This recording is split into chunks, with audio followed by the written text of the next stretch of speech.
Hi, my name is Kristen and I am a pregnancy coach who works with pregnant mamas all over the world.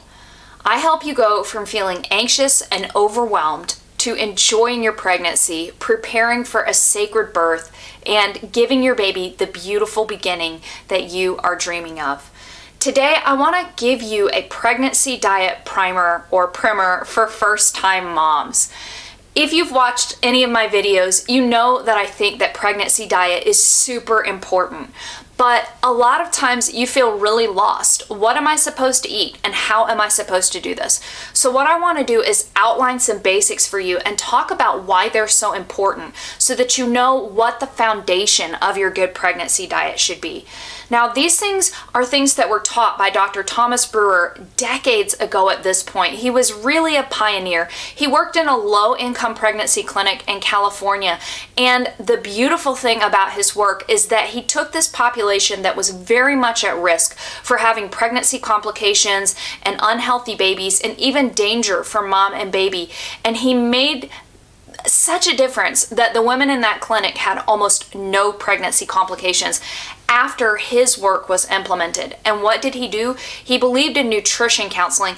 Actually, he believed in personalized nutrition counseling for each woman. But he also had some basic guidelines that he shared with everybody, and I want to share those with you today because research is bearing out what he had already worked on discovering then. So he said that pregnancy diet is based on basically 3 pillars. And I like the image that he used, which was a 3-legged stool. If you take a 3-legged stool and you remove one of those legs, your stool isn't very stable anymore. And so that's why these 3 aspects of a good pregnancy diet are so important. Because if you remove one of them, you're removing something vital, and the other 2 can't stand as well, and you aren't as protected or giving your baby as optimal a beginning as you want. So those 3 legs are protein, calories, and salt. And those things, you may be thinking, okay, so protein, I can get that. You must be talking about low calories. And what in the world are you talking about salt for, Kristen? Because I thought salt was, evil, right? The reality is that high protein, adequate calories, which is probably on the high side for what you're imagining, and salt is very important. We'll start with salt because it's actually the most basic, because what you need in salt is to salt to taste. Now, if you aren't used to having salted food, that might feel a little bit difficult. And I also want to say that I'm not talking about you need to eat lots of salty processed food. So this isn't a free pass to go eat tons of potato chips. This is actually taking food that's not salted and adding salt to the level that your taste buds say tastes good. And I'll try not to digress into too many things, but one of Dr. Brewer's experiments that he did was offering moms lunch when they came in for their prenatal. And what he would do is offer the same lunch to every mom every time she came in. And what would happen was that the nurses would put a salt shaker on the table with the mom's lunch.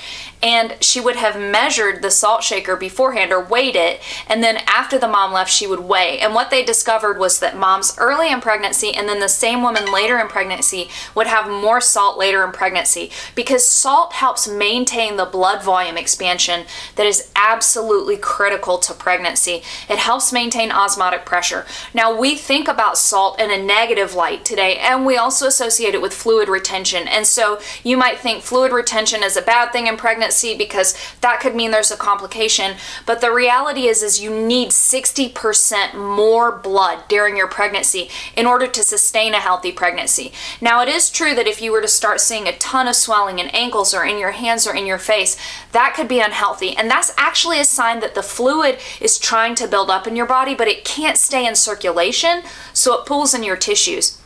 And something like salt, which helps balance osmotic pressure and keep the fluid in the bloodstream, could actually help. Now, again, I won't go off on too much of a tangent, but I want you to realize that there is a scientific reason for why you need to salt to taste during pregnancy. Now, the next arm or leg of your stool is protein, and you need plenty of protein in your pregnancy. Dr. Brewer said at least 100 grams a day, and recent research actually says maybe 120 to 130 grams a day is better, and that's that's if you've got a singleton. If you're carrying multiples, you need even more than that. And I would love to chat with you if you're in that circumstance, because diet is the best thing that you can do for your multiples.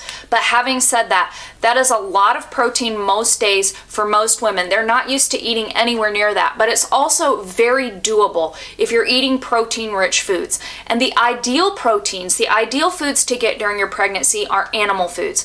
As human beings, we are omnivores. Animal foods offer much more nutrient density, and if you can get high quality proteins from an animal source, then that's going to be the easiest and most ideal protein for you and your baby. Again, I know this can have ethical considerations for some, but one thing to remember is when we're going for optimal baby health, it can definitely be best to design a diet that is an optimal diet for human beings. Now, the third thing is calories, and it's, in all honesty, I think a travesty that we tell women you only need 300 more calories. Again, this is a completely personal thing. I can't tell you how many more calories you need during pregnancy as compared to pre-pregnancy, because I have no idea how many calories you were eating. If you were getting 1,500 calories and you add 300 extra, you're not getting enough.